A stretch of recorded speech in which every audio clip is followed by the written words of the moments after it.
அன்பார்ந்த இணையதள நேயர்களை மீண்டும் www.qcrc.in என்ற இணையதளத்திற்காக நியூஸ் தமிழ் செய்தி அறிக்கையில் உங்களை சந்திப்பதில் பெருமகிழ்ச்சி அடைகிறோம்.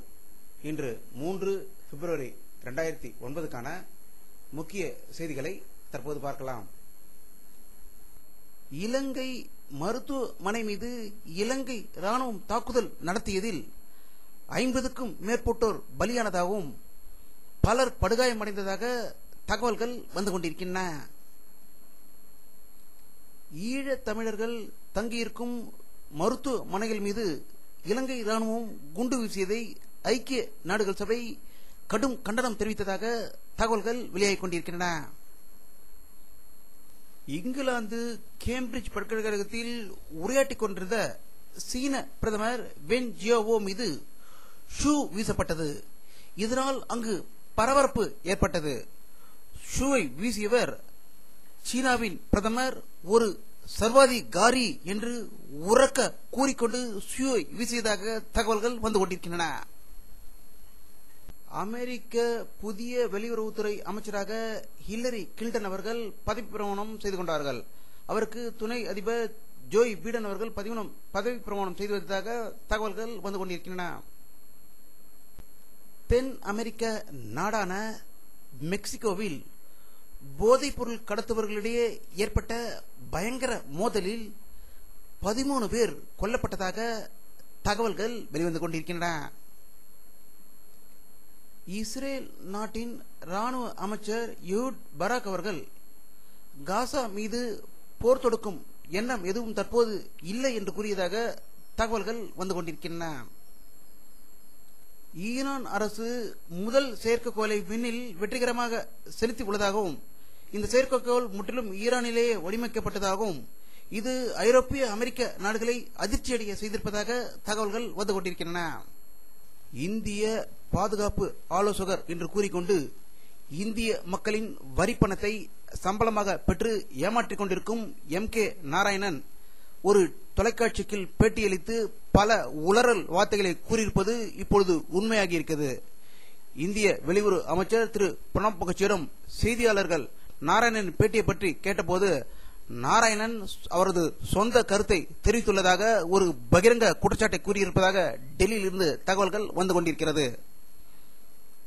அகில இந்திய காங்கிரஸ் பொதுச் செயலாளர் திரு திக்விஜய் சிங் அவர்கள் செய்தியாளர்களிடம் பேசிய போது தேர்தலில் இடதுசாரி கட்சிகளுடன் கூட்டணி அமைப்பதில் நாங்கள் தயாராகவே இருக்கிறோம் என்றும் எங்களுடைய கதவு திறந்து இருப்பதாக கூறியதாக டெல்லியிலிருந்து தகவல்கள் வந்து கொண்டிருக்கின்றன. மத்திய அமைச்சர் AK ஆண்டனி அவர்கள் டெல்லியில் ஒரு விழாவில் பேசிய போது உலகத்திலேயே பயங்கரவாதிகளை உருவாக்கி கொண்டிருக்கும் ஒரே நாடு பாகிஸ்தான் தான் என்று ஒரு மாபெரும் குற்றச்சாட்டை கூறியதாக தகவல்கள் வந்து கொண்டிருக்கின்றன.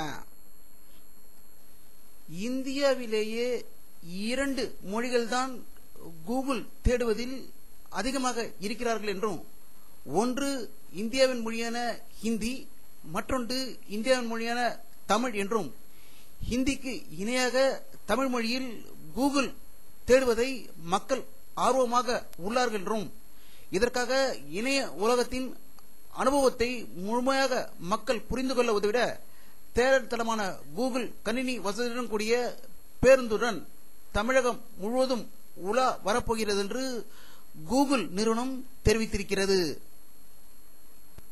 லோக்சபா தேர்தலுக்கான முன் ஆயத்த பணிகளின் தொடக்கமாக முக்கிய அரசியல் கட்சிகளை ஆலோசனை கூட்டத்தை தேர்தல் ஆணையம் நடத்தியது.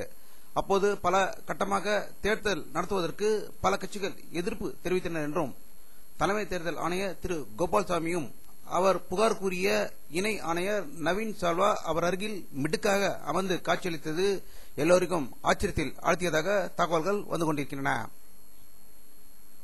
உத்தரப்பிரதேச மாநிலத்தில் 6 வயது சிறுமியை போலீசார் அடித்து துன்புறுத்திய சம்பவம் அதிர்ச்சி ஏற்பட்டுள்ளதாக உத்தரப்பிரதேசத்திலிருந்து தகவல்கள் வந்து கொண்டிருக்கின்றன. இந்தியாவிலேயே முதல் முறையாக லஞ்சம் வாங்கியதாக ரா அதிகாரி ஒருவர் CBI அதிகாரிகளால் கைது செய்யப்பட்டுள்ளார். கைது செய்யப்பட்டவரின் பெயர் டாக்டர் ஏஎஸ் நாராயண ராவ் என்றும் ராவ் அமைப்பின் தொழில்நுட்ப பிரிவில் மூத்த விஞ்ஞானியாக பணியாற்றி வருகிறார் என்றும் நேற்று டெல்லியில் உள்ள ஒரு நட்சத்திர ஹோட்டலில் 1 லட்சம் லஞ்சம் வாங்கிய போது கைது செய்ததாக பரபரப்பு தகவல்கள் வந்து கொண்டிருக்கின்றன. சத்யம் கம்ப்யூட்டர்ஸ் நிறுவனத்தில் 8000 கோடி கூட்டுக் கொள்ளையடித்த திரு ராஜுவை செபி அமைப்பிடம் ஒப்படைக்காமல் ஆந்திர அரசு தடை விதித்துக் கொண்டிருந்தது. தற்போது உச்ச நீதிமன்றம் ராஜுவை செபியிடம் விசாரணை நடத்திட அனுமதி அளித்துள்ளதாக தகவல்கள் வந்து கொண்டிருக்கின்றன. தமிழக அரசு நாளை பந்த் அறிவித்திருப்பது சுப்ரீம் கோர்ட்டுக்கு எதிரானது என்று தகவல் கூறிக்கொண்டது. இந்த பந்தை எதிர்த்து நேற்று சுப்ரீம் கோர்ட்டில் ஒரு வழக்கு தொடரப்பட்டிருந்தது. இது உச்சநீதிமன்றத்தில் இந்த போராட்டத்திற்கு தடை விதிக்க வேண்டும் என்று கூறியது. இன்று அதை விசாரணை எடுத்துக்கொண்ட நீதிபதிகள் இது ஆக்கப்பூர்வமான ஒரு போராட்டம் என்பதால் இதற்கு தடை விதிக்க முடியாது என்று கூறியதால் தமிழக அரசு பின்னடைந்திருப்பதாகவே தகவல்கள் வந்து கொண்டிருக்கின்றன.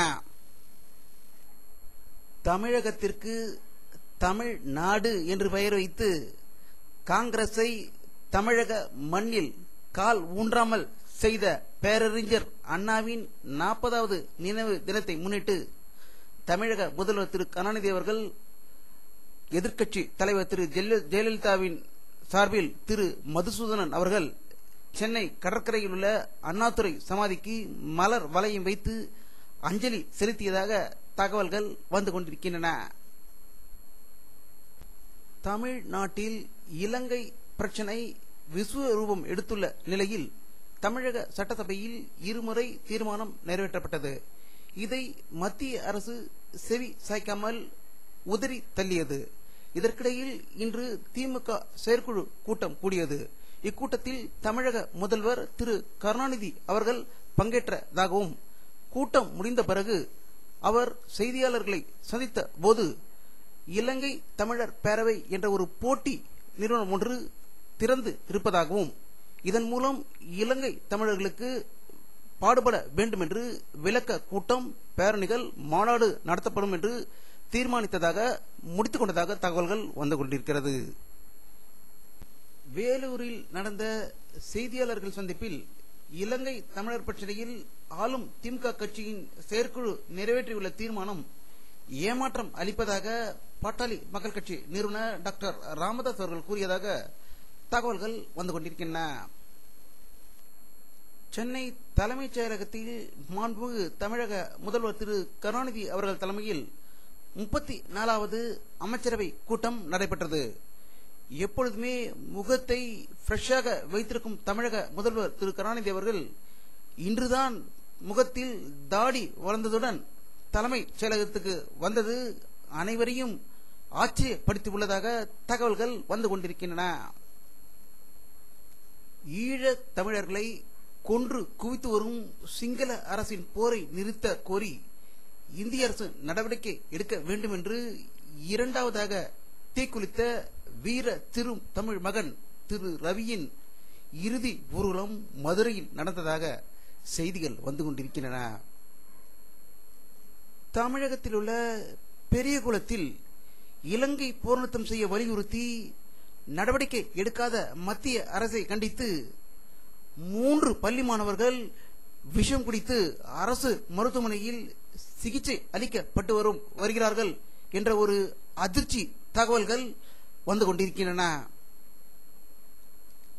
இலங்கையில் வடக்கே விடுதலை புலிகளுக்கும் இலங்கை ராணுவத்திற்கும் நடைபெற்று வரும் கடும் மோதலின் காரணமாக பெருமளவு சிறார்கள் பாதிக்கப்படுகிறார்கள் என்று யூனிசெஃப் கவலை தெரிவித்துள்ளதாக தகவல்கள் வந்து கொண்டிருக்கின்றன.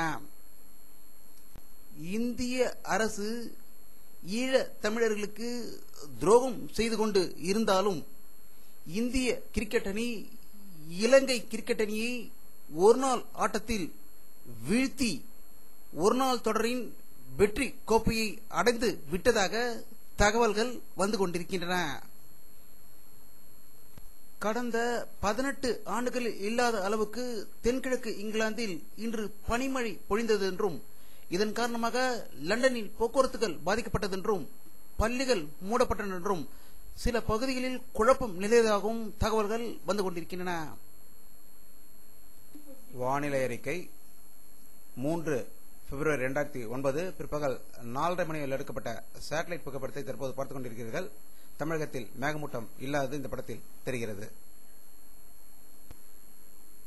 இத்துடன் இந்த செய்தி அறிக்கை நிறைவடைகிறது. மீண்டும் நியூஸ் தமிழ் செய்தி அறிக்கையில் உங்களை சந்திக்கும் வரை உங்களிடமிருந்து விடைபெறுவது உங்கள் கே பாலாஜி. நன்றி.